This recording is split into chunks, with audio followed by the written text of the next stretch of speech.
Hey everyone, welcome to Bald Guy Money. In this video, we're going to be talking about what an SHTF scenario looks like in reality, as well as how to use your gold and silver in an SHTF scenario.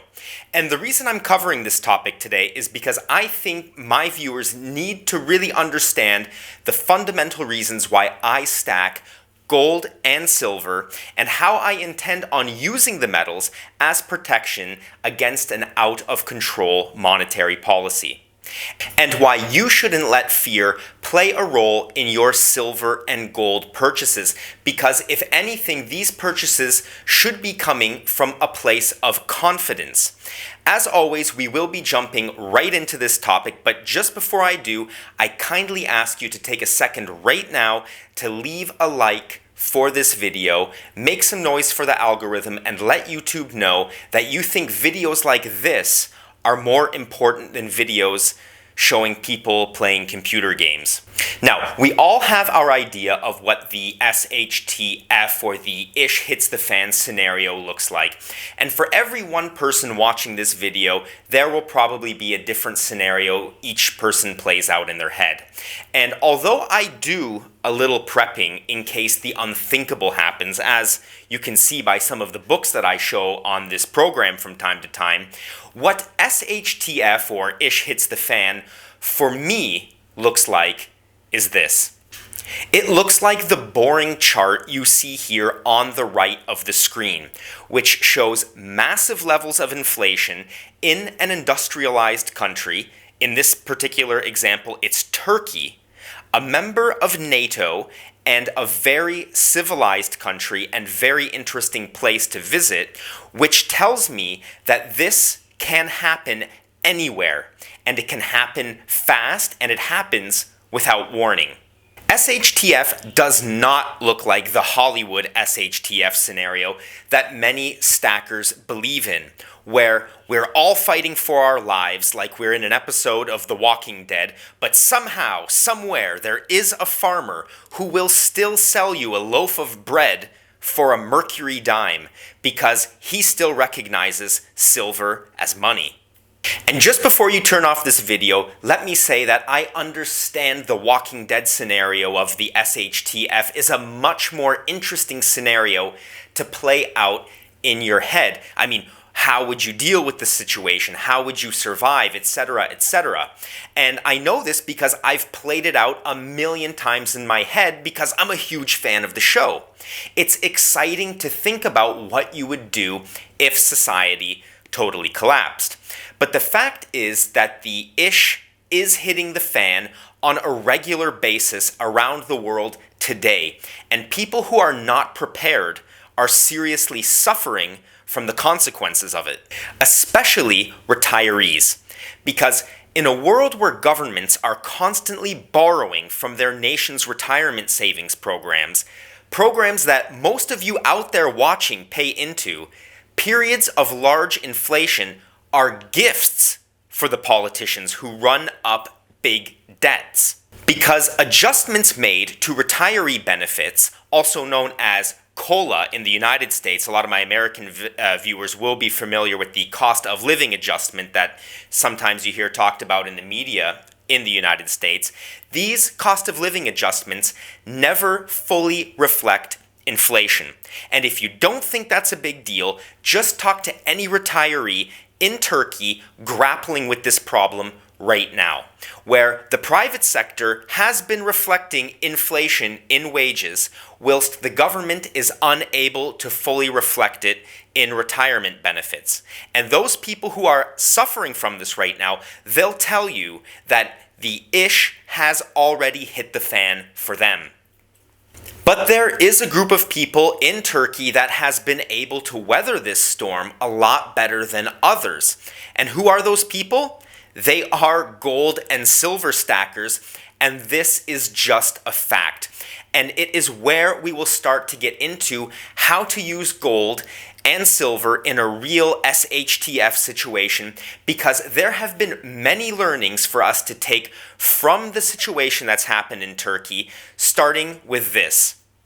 And this is really where I say the rubber meets the road, because A 1 million Turkish lira savings, which might have been enough to live off of for a decent chunk of your retirement just a few years ago in Turkey, sadly, that is now worth less than half of what it was, as it now takes 2.7 million Turkish liras to buy the same amount of goods that 1 million Turkish liras would have bought you in 2020. And why I say this is where the rubber meets the road, because there have been a lot of people leaving negative comments about buying gold and silver in some of my videos, and I think that all gold and silver YouTubers see comments like that. But this is a fact. If you had taken that 1 million liras in 2020 and purchased gold with it, not only would the value of your retirement fund have been safe, but you would have significantly outperformed inflation during this period. And you can see that at the bottom of the screen, where that 1 million Turkish liras would have been worth today in gold 3.8 million Turkish liras, whereas in the cash example I showed earlier, you need 2.7 million Turkish liras to purchase the same amount of goods that 1 million Turkish liras would have bought you in 2020. Moving on, and as surprising as it may sound, the story for silver is very similar, because as I have stated in past videos, gold and silver have proven to be valuable no matter what the prevailing economic system or preferred fiat currency is of the time, and here is a modern case in point. With 1 million Turkish liras buying you just a little over 9,000 ounces of silver back in 2020, which today would be worth a little over 3.5 million Turkish liras. So, how does this work in reality? I've been taking part of my savings, and please note that I say part of my savings. This example is not to tell you to dump everything you have into gold and silver, and I'll get into a little bit more as to why that is in a moment. But I've taken a part of my savings and I have metals. Am I actually going to go and buy a loaf of bread at the store with a mercury dime like everyone in the Wall Street Silver Reddit group says I will? Well, the short answer on that is no. How this works in reality is that you find people, likely through a coin or metals dealer, who are working and earning those inflated papers. People who have more of those papers than they need right now and want to preserve the value of them until things either stabilize in the economy or totally collapse and the currency is replaced, just as I have shown a few times with my fiat money life cycle chart that you can see here. And in the SHTF scenario, what you're basically doing is you are selling off little bits of what you've stacked over time to immediately convert into the papers that person on the other end of the transaction has too many of. And then taking those papers, you are going about your business and buying your loaf of bread or your bottle of milk or whatever else it is you need to buy at that moment. And that is why fractional pieces and divisibility is important when planning a proper stack. And it's also why I do those ranking videos like I did last week. Because, for example, you don't want to get stuck here needing to buy some milk and have to liquidate a whole kilogram of gold or silver and then have to sit on the rest of the cash for a while only to see it devalue where the gold and silver could have protected you or preserved your spending power. And coming back to what I said just a moment ago about why I don't dump all of my money into silver and gold waiting for this to happen, and that is because the truth is we don't know exactly when this will happen, we don't know how bad it's going to be, and we never know how long it's going to last. And that's why, for a long time on this channel, I have been saying as a rule of thumb, especially for those who are just starting to stack, it's very important to focus on getting those 5 ounces of gold and 200 ounces of silver as a starting point to give you the confidence to proceed in a world where you can still strike it rich with other assets like real estate. Because I have been seeing tons of skepticism with respect to this part of my message, a message that I have been kind of drilling on the last few weeks. And it's what I want to address for the viewer comment in this video. Because you can choose to ignore that part of my message. If real estate's not for you, don't buy it. And I will, of course, on this channel, continue talking about metals, about the price of metals, price targets for metals, and all the stuff that has gotten me to 15,000 subscribers. Thank you very much. You can count on me to continue talking about these topics that you love. And I agree with you that our system is not perfect, and that the governments we live under wield way more power than they should. But when I see comments like this, and I mean no disrespect to Mr. Richards by using this as an example, I appreciate people who disagree with me. It gives us something to talk about because we can't have our entire financial lives focused on two things, that being gold and silver, and some other people maybe a little bit of platinum on the side. Because in reality, 90% of the world's millionaires got to where they are by investing in real estate. That is a fact, including our friends from the earlier Turkish example, where property has also proven to be a safe haven, hard asset that has protected wealth from the Turkish SHTF scenario, as you can see in this chart here, which shows the appreciation of real estate prices since 2011. And for my American viewers who rightfully distrust the government, I want to say that even in the most extreme cases where eminent domain is pursued by the government against real estate owners, it is extremely rare, and it usually involves large tracts of land, of empty land, where new infrastructure projects are planned. And thanks to the Fifth Amendment to the Constitution, they always include compensation for the people whose land is being taken for them to pursue investments elsewhere, which can be addressed in the court of law if deemed to be unfair by the recipient. And all of that is to say that no, things in the current financial system, the way things are being governed right now, are not perfect. They are far from it, and I think we can all agree to that fact.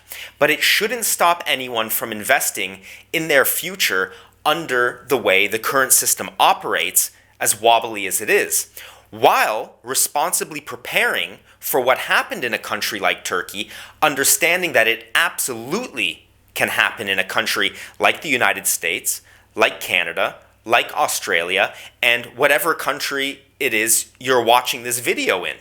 And what's more is, be careful to who you listen to out there. That's an additional part of what I want to get through in today's message. Because here's a screenshot from Wall Street Silver's official Twitter account, and I know a lot of you follow them out there, and this message spread the false story of the Perth Mint selling diluted gold to people. And anyone out there holding a gold kangaroo that was worried about this, that saw this story, let it be known that this story is false. It is fake news. And I am very sad to see sources like Wall Street Silver out there spreading, proliferating stories like this and getting people scared and in a panic for nothing. And it's not just Wall Street Silver, because there is a lot of bad information out there coming from people who just want you to click on their videos, on their stories, so they can get the fiat money they claim to hate so much from advertisers while selling you a narrative that's built on complete fantasy and nothing more than just to make you scared and to keep clicking in order to get the answers they claim to have on how you can protect yourself from the fake, scared tactic narrative that they're selling. And that's where I stand on this, and that is exactly why I made today's video, to show you that an SHTF situation can happen. It is waiting for you, but it looks a lot different than what a lot of people out here on YouTube are claiming it is. And don't listen to a lot of those people who are just trying to drum up fear on Reddit or the fake narratives that a lot of people are putting out there that have proven to be false. What I'm saying is find sources that you can trust, reasonable sources that show you how to reasonably build a stack and how to reasonably protect yourself against inflation, which may never hit SHTF levels where you're living today. But they very well could, and no matter what levels they hit, the inflation will always be there. And this kind of stuff will always be able to protect you. And that's why, everybody, I stack metals from a place of confidence, a place that this is going to be able to protect a part of my wealth no matter what happens. And even if the SHTF scenario plays out, I'll be able to start all over again, no problem, with what it is I've stacked. And I don't stack this stuff out of a place of fear. And if that's a message that resonates with you, also please consider joining my Patreon. There are currently 12 videos there that you haven't seen on this YouTube channel, as well as newsletters, stacking tools, and other updates that I regularly post on the Patreon for those members. And coming very soon, like in the next week soon, a Discord chat where all the Bald Guy Club can get together and share stacking tips and discuss other financial and macroeconomic topics. And link to that Patreon is in the description below. I will also put it in the pinned comment. And that's it for this video, and I really hope that you got something useful, or at least an alternative point of view to some of the other things that people are saying out here on YouTube. Now, if you do want to discuss or argue my point of view, or even ask me a question, please do so in the comments. I read every single comment, and you never know when your comment is going to end up in one of my next videos. So until the next time we see each other, everybody, take care of yourselves and take care of each other. Goodbye.